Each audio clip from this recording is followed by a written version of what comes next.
G'day poker people, welcome back. After we started to turn things back around in our favour in the $60 an hour 1-3 challenge, closed out the month of November with over 50 hours of play to collect my extra $500 bonus, which also went to help the challenge, but we are still a long way from where we need to be if we want to hit that magic $60 an hour mark. So I was back in looking to put in at least another 50 hours in the month of December to keep crawling back to that $60 an hour mark. Did catch the flu right at the start of December, so I didn't actually get the chance to play any volume at Derby Lane until about the 12th. So it was going to be a little bit of a mad scramble towards the end of the month to ensure I got the 50 hours in and the $500 bonus. So no more time to waste. Let's get into the action, get to gambling, and let's go.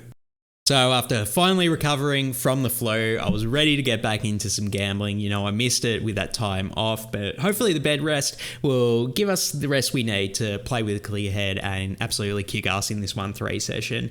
Ended up playing 1-2 for about 15 minutes where I lost $6, so still have the abysmal 1-2 win rate, but looking to chase some losses. We are in the 1-3 streets for 1,000 bangers where we play this first interesting hand. The action folds to my button and I peel 8-4 of spades. I go ahead and raise it up to 15 and then I only get called by a tight aggressive big blind. So it heads up to a flop of ace-10-8 rainbow with one spade.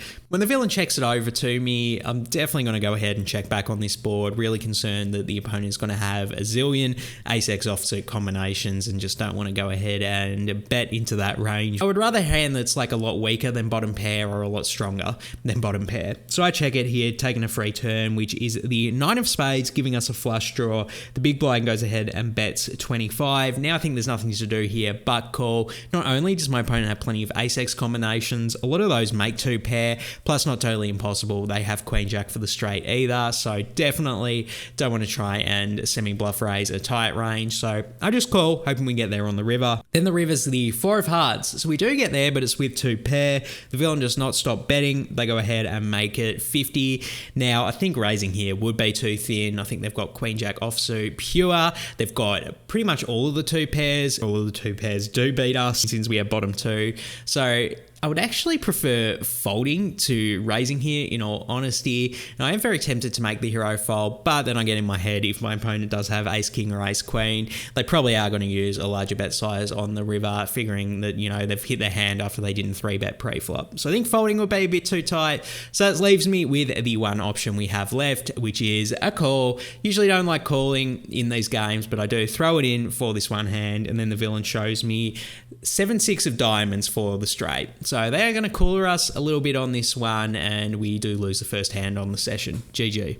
Things start off good in this next hand because we have an under-the-gun straddle on. You love to see it. And then there's two limps before a tight aggressive hijack raises it up to 20. And the action folds to my big blind with king-queen of spades. Mandatory 3-bet spot, in my opinion, with a hand this strong. I go ahead and make it 90, and then only the pre-flop aggressor hijack calls. So it heads up to a flop of 6-5-4 with two diamonds. Not a great board for us or our range, and I like checking when I'm out of position as the pre-flop aggressor anyway. So I check it over the villain, who checks back pretty quickly. So when we see a turn and it's the 8 of hearts, I think this is a good spot to start barreling. I think my opponent is going to have plenty of ace-x combinations, ace king, ace queen, and ace jack, which probably will call to 1-bet here, but I don't think they're going to be able to stack off or anything. I think if they did have a stronger pair or something, the chances that they bet on the flop would be very high.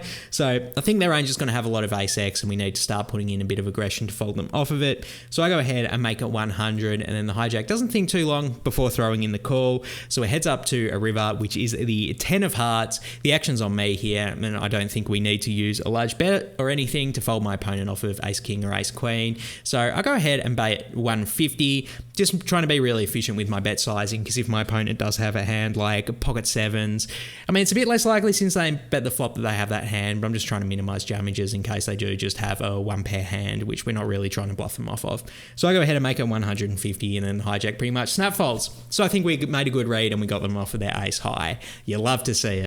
G'day poker people, I'm here today to tell you about my new favourite app that is helping me improve my game day by day, and it is the Fastroll Poker app. Essentially what it is, it's a hand history tracker for live poker players, something akin to Poker Tracker for online poker, but they're bridging the gap and they're making it for live poker and following a very user-friendly, intuitive software. You can input the hand histories literally right after you're done playing them in a matter of seconds. It takes me about 15 to 30 seconds after I've played each hand, and they're stored on a database inside the app. And the beautiful thing about that is after the session's over, I can go back and look over the hands I've played and see what I'm doing well, and more commonly where I've punted off a lot of money, and thus helping me know what the leaks in my games are and then how I can plug them. So I cannot recommend this app strongly enough if you are a serious poker player who wants to use this tool to help improve your game. I've been offered many sponsorship deals in the past from things I think were a bit shady. This is the first thing I actually wanted to promote because I think it is actually a very good tool which will help you guys actually improve your poker game.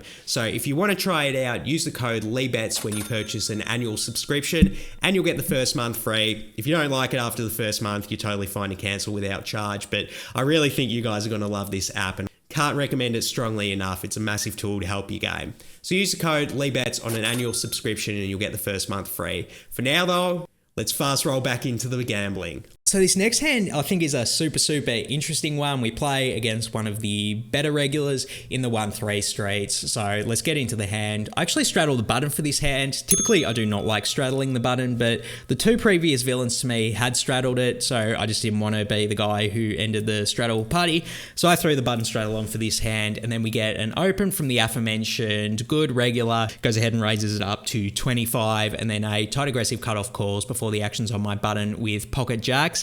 And I actually think this is a pretty clear-cut call here. We're going to want to be calling pretty wide, getting to play this pot in position and closing the action. So I would rather 3-bet with a more polarized range that includes hands stronger than jacks or weaker than, well, like a lot weaker than jacks that we essentially just want to maximize folds with. I think with jacks it's a pretty clear-cut call, particularly since I think a good reg opening the big blind here is going to have a super tight range, like way tighter than an under the gun range, knowing that I'm going to defend on the straddle a lot. So we do go 3 ways to a flop of 9-5-3 rainbow. Then the big blind bets out for 40. This is very concerning because I think a villain's range here is going to be pretty tight, out of position to 2 people, and we already know their range has all of the overpairs are stronger than mine.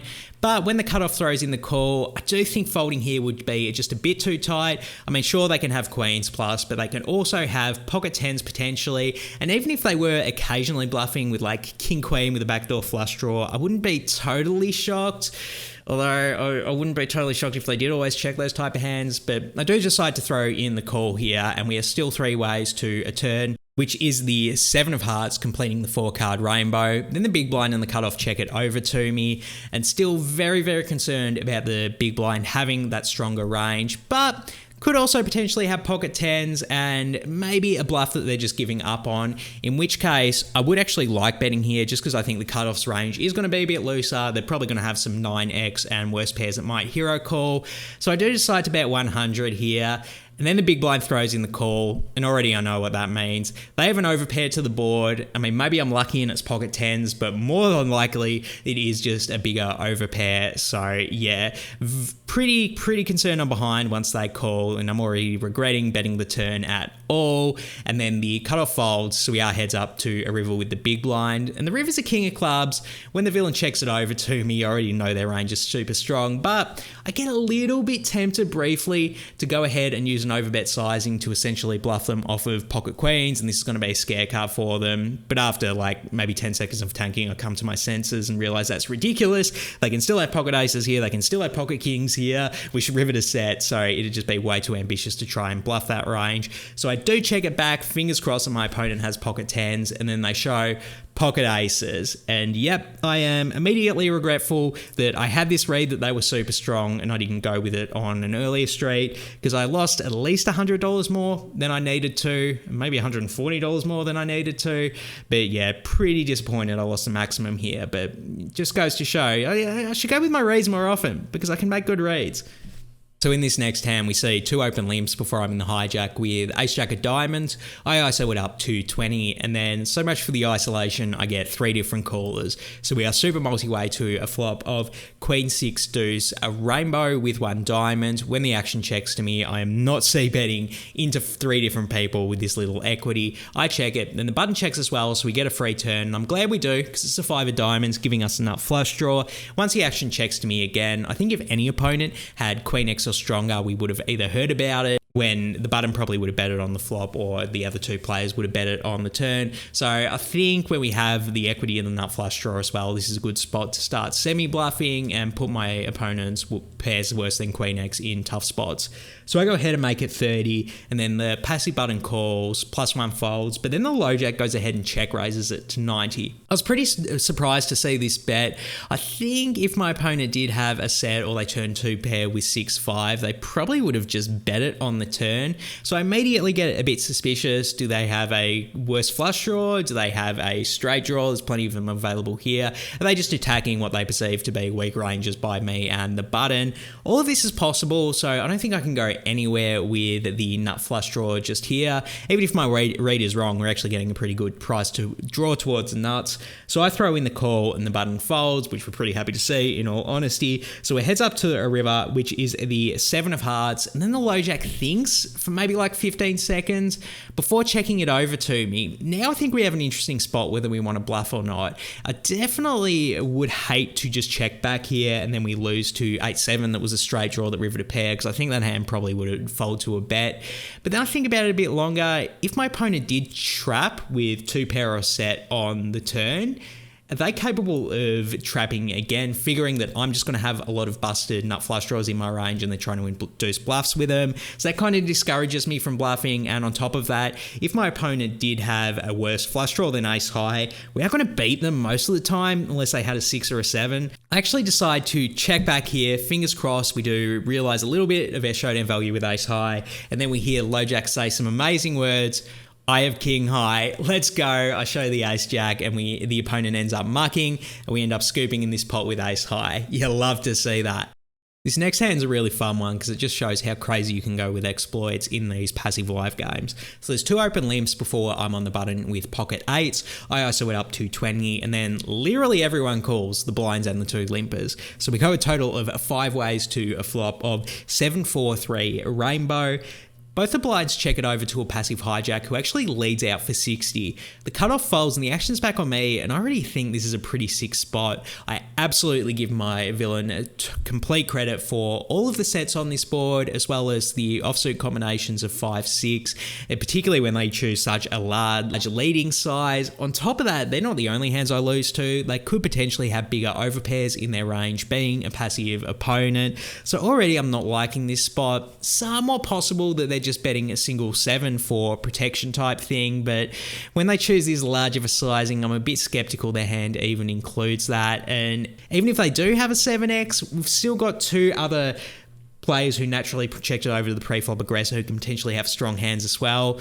So I actually think this is a pretty trivial fold, even though we do have an overpair to the board. Would maybe be more tempted to call if I did have like pocket aces, which beat some of their overpairs, but when we lose to all of their bigger overpairs, I think this is a fold, man. And I go ahead, I fold my pocket 8s pretty quickly, in all honesty, fully convinced I'm behind. And then everyone else in the hand folds as well before the hijack mucks their hand. So we won't know for sure, but I think you need to be making big folds like this in 1-3 if you want to maintain a solid win rate, because otherwise you're just giving up money to people who are telegraphing the strength of their hand, in my opinion. This next hand's really fun because it goes to show how opponents can telegraph the strength of their hands in these 1-3 games. So we start off with an under the gun straddle, which you love to see, and then a tight aggressive under the gun player opens it to 20, a passive small blind calls, and then I'm in the big blind with ace queen offsuit. Now, there is some concern that the under the gun tight aggressive player is going to have a really strong range here, but I still want to go ahead and 3-bet with this hand, particularly when there's a cold call. There's just so much more incentive for us to 3-bet and try to take the pot down now. So I go ahead and make it 110, and then a passive straddle off of a $500 stack actually throws in the call, and then the under the gun play folds and the small blind calls, leaving themselves with only 260 remaining in their stack. So definitely interesting dynamics going forward, and we have three ways to a flop of King 7-4 with two spades. When the small blind checks it over to me, I think this is a pretty mandatory check spot. I think both the straddle and the small blind are going to have ace king pure in their range, so don't want to be bluffing into those hands. But if they do have a pocket pair that's worse than king X, I actually think checking here will probably be likely to fold those hands off of continued barrels, and we just want to check it over the straddle and see what we can interpret from the action that they take. So I check it over the straddle, who does check back, which we're loving to see, and then the turn is the two of diamonds. Then the small blind checks it over to us yet again, and now this is just such a green light. I think it's very likely the straddle has a pocket pair worse than king X, and putting in money here is going to be pretty hard for them, particularly with the short small blind left to act. And I think if the small blind did have a strong hand, they probably would have just gone ahead and ripped it all in when the action checked through on the flop. So we've got a pretty green light to go ahead and bluff here. I decide to go for it. I bet 150, and then the straddle folds pretty quickly, as does the small blind. You love to see it taking the pot down with a bit of redlining. Let's go. Honestly, this next hand's pretty boring and uneventful, but I feel like I just had to include it anyway. So there's a passive under the gun limper, and then a passive low jack raises it up to 25 before I'm in the hijack with pocket aces, baby. Absolute premium. Let's throw some batteries around. I 3-bet it up to 75. Now, I will say, I think the low jack, when they ISO to this size over a limper, is going to have a really strong range. So maybe as an exploit, we could go something like 120, and I just think they're going to be pretty inelastic since they obviously are in love with their hand to be raising it as a passive opponent. Whatever the case though, I make a slight mistake and only 3-bet to 75. Then the action's on a loose aggressive cutoff, who throws in the 4-bet to 300. Wow, we love seeing that when we have pocket aces. The action folds back to the under the gun limper, who folds, and then the low jack rips it all in for 1,100. Oh my god, we are loving this when we have pocket aces. Now the action's on me here, and my initial response when someone rips it into me pre-flop and I have aces is to snap call. Really don't like slow rolling people, particularly recreational players. I just think that is bad vibes and makes the game too hostile.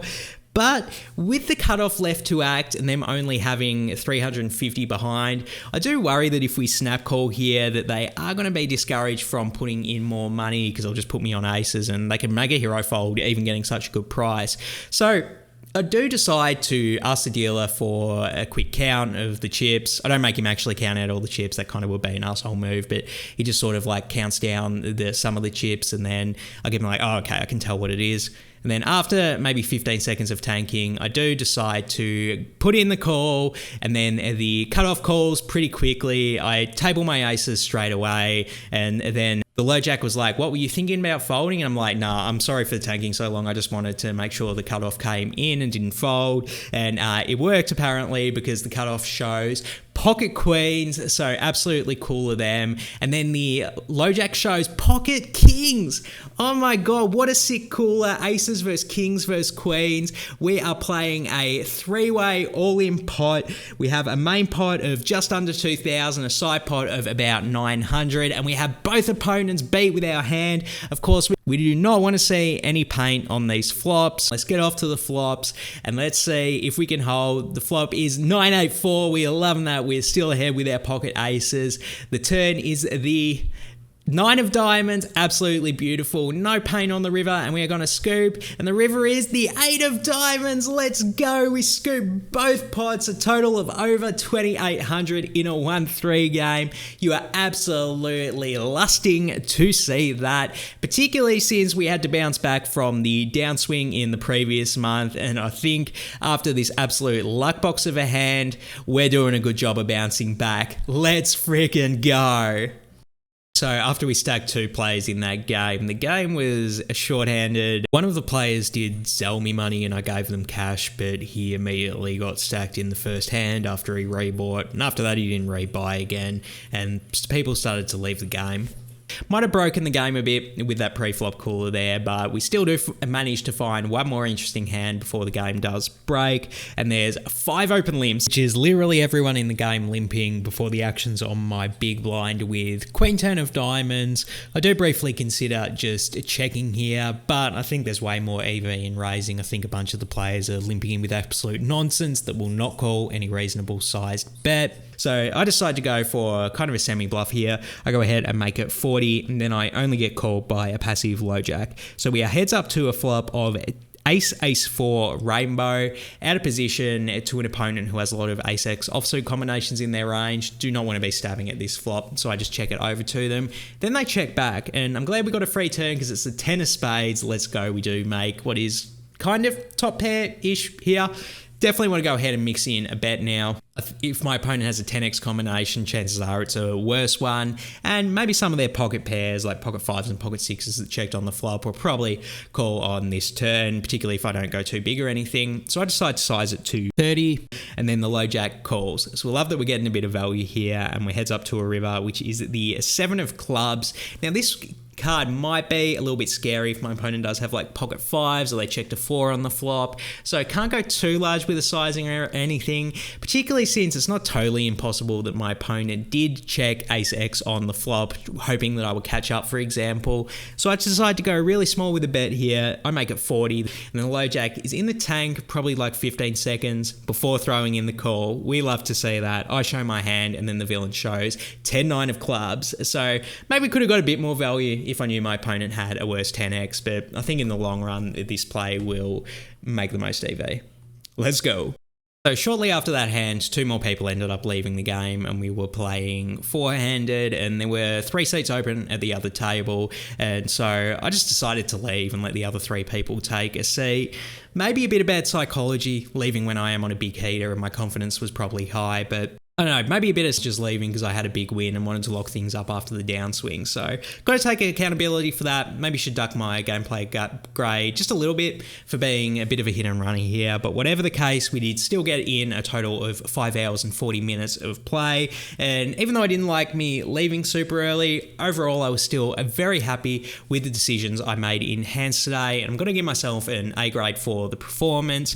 Definitely not totally perfect, but I think I did a good job of mixing in some bluffs in good spots, getting thin value in other spots, and cooling the hearts out of our opponents with pocket aces is always going to make things very easy. Ended up having excellent results, as you would expect after winning that massive hand. At a 1-3 game, what the hell is that? That should not be a number you can possibly win in these games, but it is because the games here are great. And as you can imagine, this has done wonders for our win rate. We are up to $59 per hour in the 1-3 game. I can hardly believe it. We were down to less than 25 only a few sessions ago, but this heater has just absolutely Uno reverse cards the downswing that we were on before, and I'm feeling great again. Like, the $60 an hour is actually accomplishable, and definitely had a lot of help with that massive cooler with the aces, but we just need to keep putting in good quality volume and not drop the ball after gaining that massive advantage, and hope we can stick out this challenge and get back to the $60 an hour. Because I missed so much volume with the flu at the start of the month, I was in the very next day trying to get these 50 hours for December and the $500 bonus and build towards that $60 an hour at 1-3. So make sure you hit subscribe and you'll get the next vlog when it comes out, which will be about that session. For now though, I'm out of here. Do widzenia!